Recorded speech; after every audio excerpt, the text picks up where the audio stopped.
ललसा पुराई है गई करबो तोरे जय जयकार। कलसा बैसबो देवी ललसा पुराई है गई करबो तोरे जय जयकार। सेरा सवारी से आई है गई मैया करिए दी है उधार।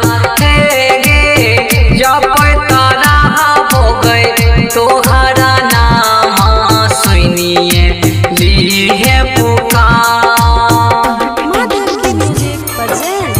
जब तारा हो गए तोहरा नाम, जब तारा हो गए तोहरा नाम सुनिए ली है पुकार। जब तारा हो गए, जब तारा हो गए आशा लगा के मैया अइयो चरण में करिए नहीं मैया निराश गे। करिए नहीं मैया निराश गे। देवे तू हमरा मन चाह फल छलै माँ हमरा विश्वास गे। भूला गए चुका मैया क्षमा तू करी है सुनिए ली है पुकार। मांगे सिर पर सवारी करने आई है गई मैया सेवा करके दरबार।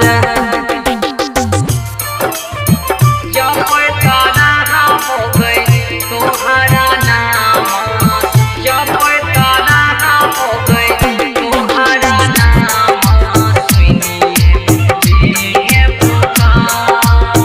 जब तारा हो गए, जब तारा हो गए तोरा गई सिवा और नहीं खेवैया करिए मनैया के पार गए।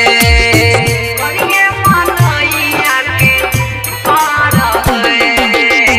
केकरा से कहबई हमें गे मैया सुनते के हमर पुकार गए। रूपदेव रामाना श्रवण केवल गोपाला कारण अइलो दरबार।